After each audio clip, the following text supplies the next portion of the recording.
In the annals of military aviation, the name Grumman is forever linked to its legendary Cat family, the history-making carrier fighters of the United States Navy. From the resilient F4F Wildcat and the Pacific-dominating F6F Hellcat to the agile F8F Bearcat, each was a legend in its own right.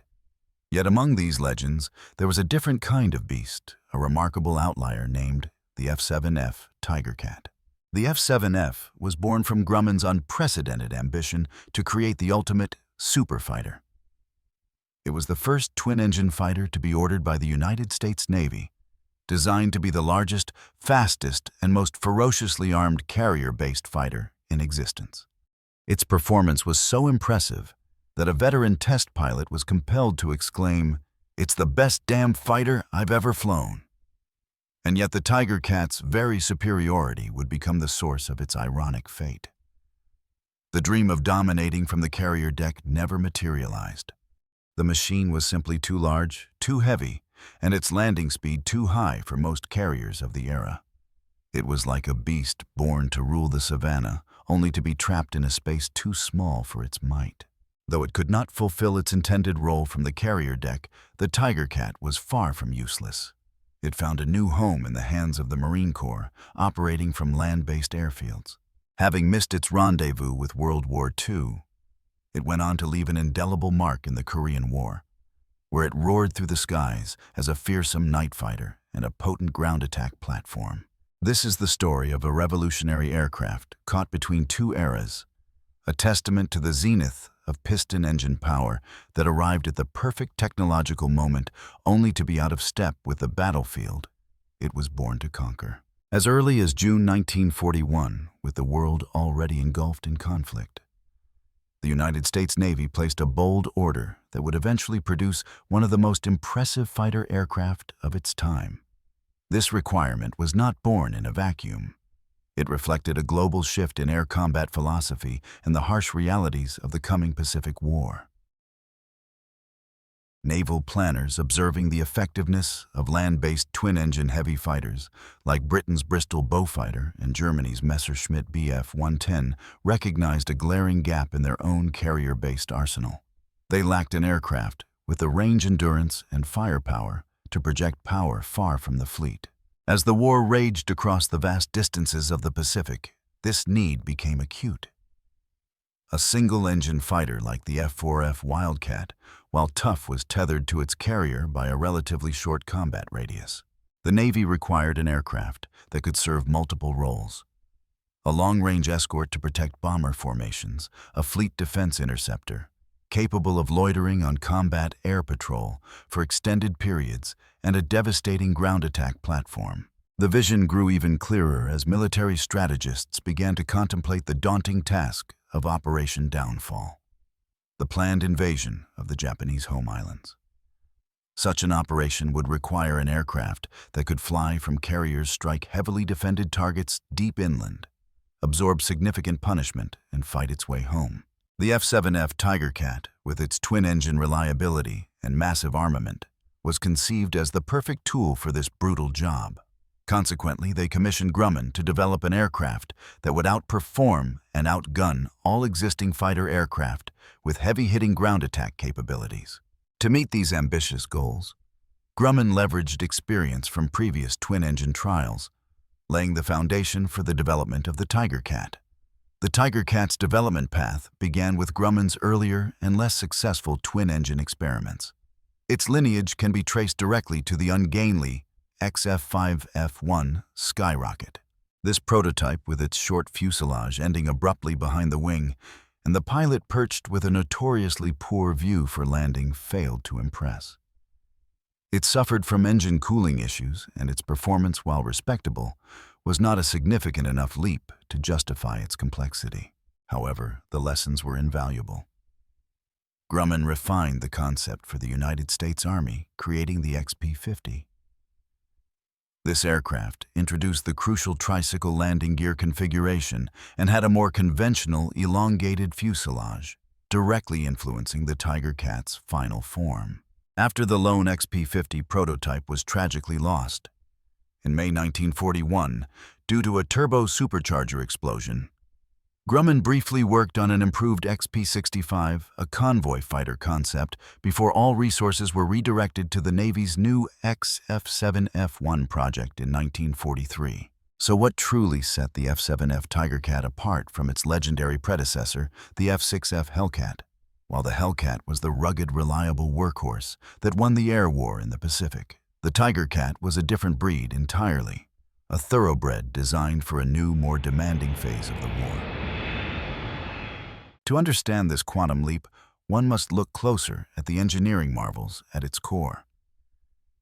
The heart of this beast was not one but two Pratt & Whitney R2800 double wasp engines, the same legendary power plant that propelled the Hellcat Corsair and Thunderbolt.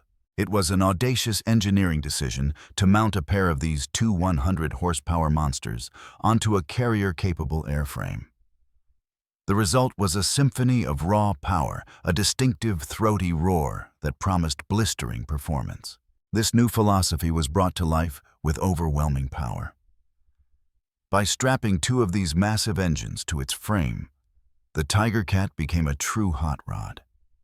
It blew past the Hellcat's performance, clocking in at 71 miles per hour faster at sea level and demonstrating an astonishingly superior rate of climb, twice that of the Hellcat.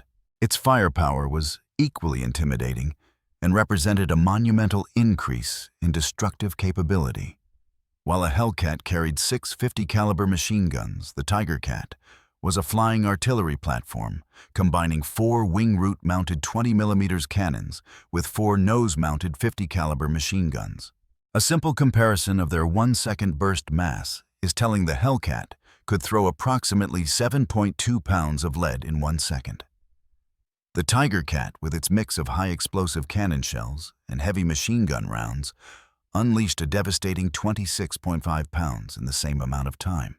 It was a barrage that could not just puncture an enemy aircraft, but utterly disintegrate it.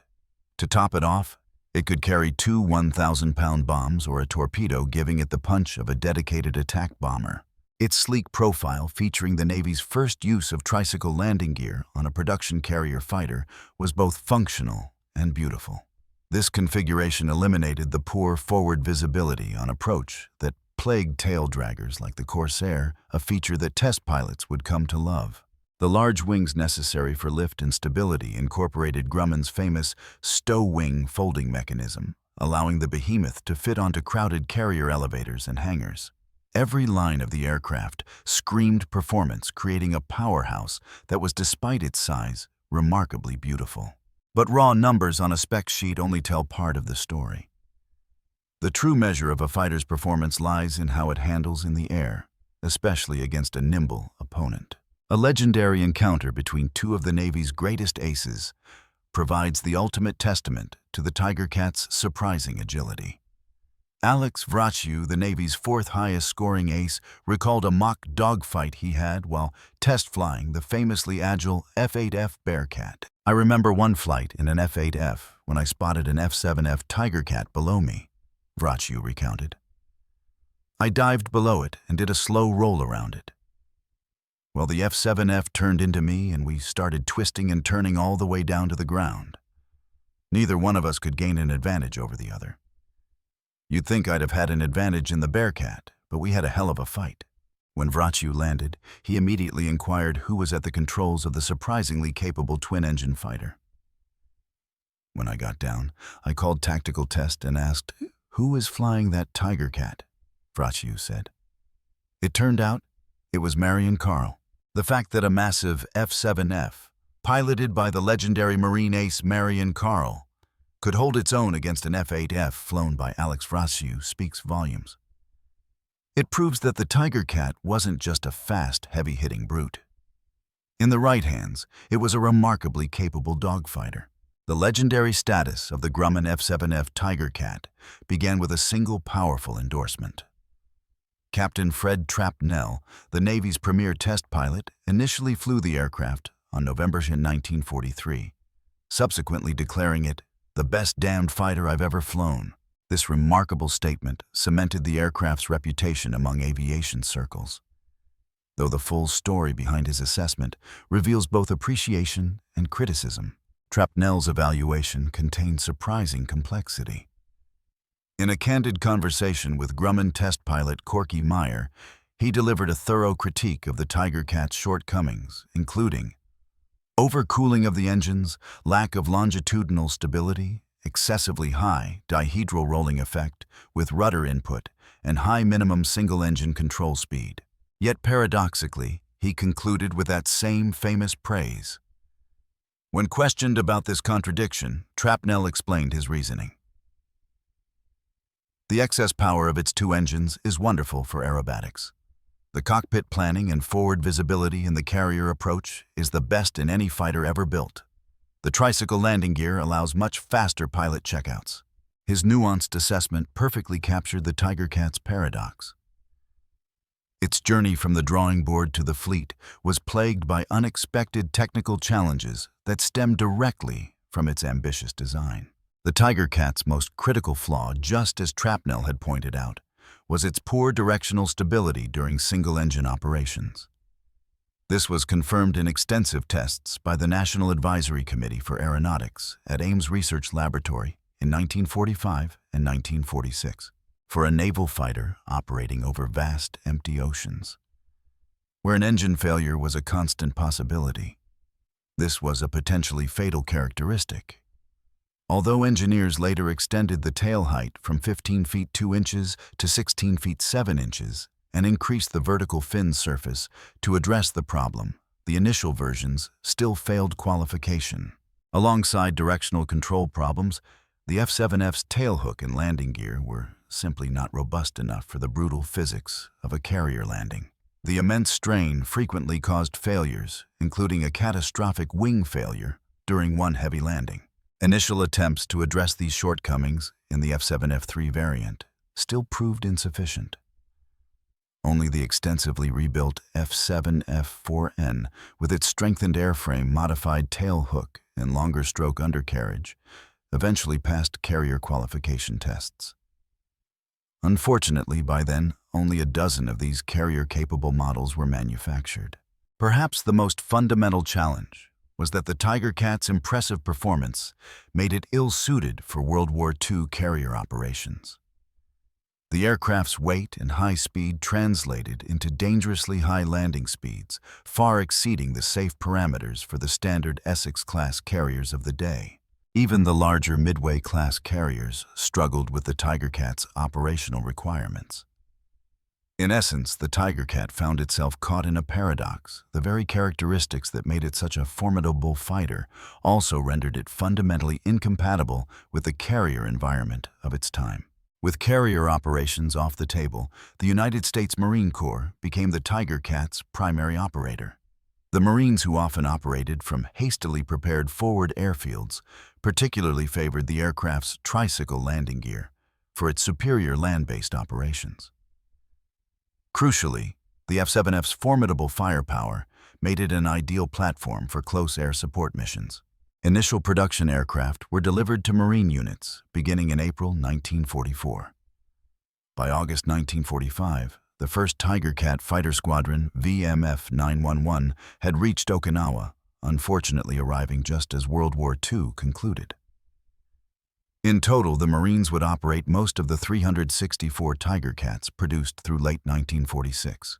When World War II ended, the Tigercat had to wait for a new conflict to prove its worth. And that opportunity came with the Korean War. Following its carrier qualification failures, Grumman repurposed the Tigercat for specialized roles. After delivering 34 single-seat models, production shifted to two-seat night fighters, designated as F7F2N.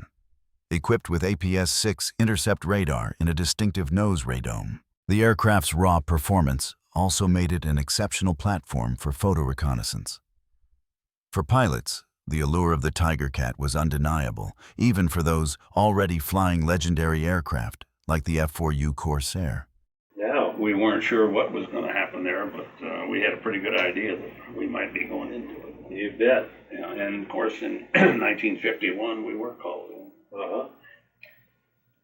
And you're in the reserve now in your unit? What is it, a unit, or did you get called in as an individual pilot? No, the whole squadron. The whole squadron.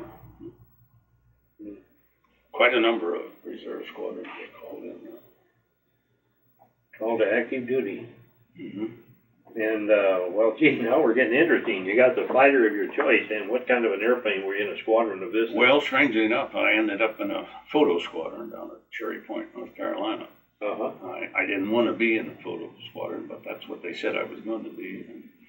So, And we had Corsairs, F4U5s, which is the latest version of the Corsair, and F7Fs. F7F. Yeah. I wanted to fly the F7F because I hadn't flown that before. Yeah. That was really a night fighter, the F7. No, it was designed originally as a day fighter, but it came out too late for World War II service. Mm-hmm. The Marines had most of them. Yeah. Mm-hmm. Oh, God, you must have loved that F7. Oh, I did. Yeah, particularly the photo version because it had no guns and no armor plate. High speed? It was the fastest one of them. Mm-hmm. But I didn't want to be a photo pilot. But I went over to Korea as a photo pilot. But I figured I could get out of that when I got there, and I did. When the Korean War erupted in 1950, the Tigercat finally saw combat. Marine Night Fighter Squadrons VMF-N 542, Tigers and VMF-N 513 Flying Nightmares deployed their F7F 3N Tigercats to Korea. A typical mission for a Flying Nightmares crew was a tense affair. Taking off at dusk from a dusty airfield like K3 at Pohang, the two-man crew would climb into the blackness of the Korean night. The pilot focused on navigating the treacherous mountainous terrain, while the radar intercept officer in the rear cockpit was glued to the green flickering glow of his APS-6 scope, hunting for the telltale blips of enemy supply convoys. The aircraft proved exceptionally capable in this night interdiction role.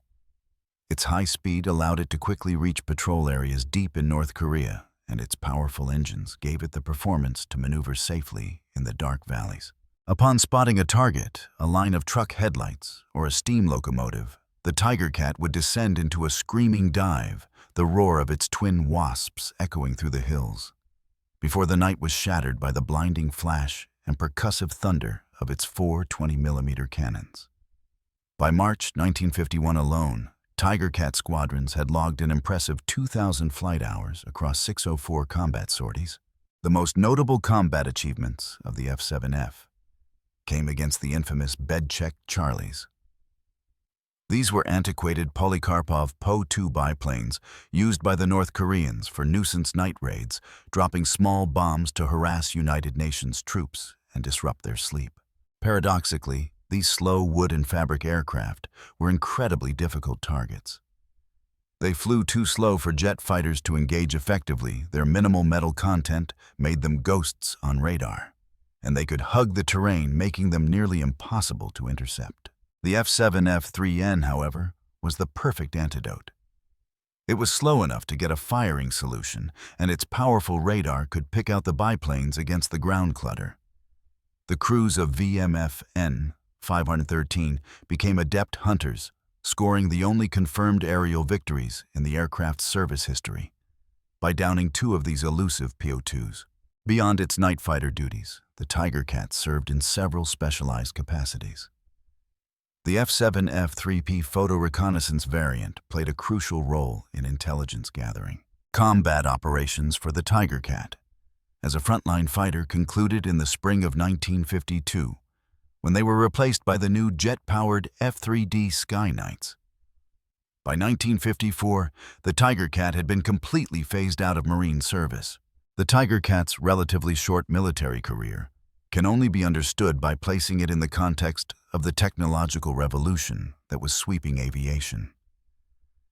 It was the absolute apex of piston-engine fighter design, but it was born at the dawn of the jet age. By the time the first Tigercats were rolling off the production line, Germany's Messerschmitt Me-262 was already demonstrating the terrifying potential of jet propulsion in the skies over Europe. America's own first-generation jet, the Lockheed F-80 Shooting Star, was not far behind. Compared to these new jets, the Tigercat was a study in contrasts. It could outturn and out-accelerate them at low altitudes and carried a far heavier initial payload of bombs and rockets. However, It could not compete with their breathtaking top speeds or their ability to operate at extreme altitudes. The future of air superiority clearly belonged to the clean, simple thrust of the jet engine, not the complex, thundering power of the piston. The Tigercat, with its two massive engines, complex propellers, and intricate cooling systems, represented the glorious but ultimate dead end of a technology that had reached its physical limits. It was a muscle car in a world that was about to be dominated by rockets. The Tigercat's story continued through numerous specialized variants. The F7F3 series introduced the F7F3E electronic warfare model and the F7F3P photo reconnaissance version, while the F7F3N became the most numerous variant. Toward the end of its service, many F7F2Ns were modified to serve as F7F2D drone controllers, featuring distinctive bubble canopies over the rear cockpit. The F7F4N represented the final production variant, but it was too little too late. Merely 12 were constructed before production ended in November 1946. But the end of its military service was not the end of the Tigercat's story. For many of these powerful machines, a second, and in some ways, more dramatic life was just beginning. Throughout the 1960s and 1970s, numerous F7Fs became firebombers. Their high speed allowed them to respond to wildfires quickly. The reliability of twin engines was a critical safety factor when flying low over rugged terrain, and their robust airframes could handle heavy loads of fire retardant. Companies like SysQ Flying Services of Santa Rosa, California, operated these aerial tankers into the late 1980s. Their roaring engines a welcome sound in the fight against forest fires. Simultaneously, the Tigercat's raw power made it a natural for the high-octane world of air racing. Stripped of military equipment with engines tuned to their absolute limits and airframes polished to a mirror shine, these warbirds thundered around the pylons at the National Championship air races in Reno. One notable example, an F7F3P Bureau number 80503, raced as Big Boss Man and later as El Jefe and La Patrona, demonstrating the Tigercat's enduring performance capabilities decades after its military service concluded. The Grumman F7F Tigercat remains one of military aviation's great what-ifs. It was a machine that perfectly fulfilled its design brief, only to discover that the requirements themselves had been outpaced by the operational realities of its time. It was too powerful for the carriers it was meant to serve, and it arrived too late for the war it was built to fight. Yet its story is not one of failure, but of adaptation. In the rugged hands of the United States Marines, the Tigercat proved its worth as a ferocious ground attack aircraft and a menacing night prowler over the Korean Peninsula. In its civilian afterlife, it became a guardian against wildfires and a celebrated champion on the air racing circuit. The Tigercat's legacy is a paradox, a magnificent fighter that never truly found its place on the carrier deck, but a legendary aircraft that carved its own unique and unforgettable path through aviation history.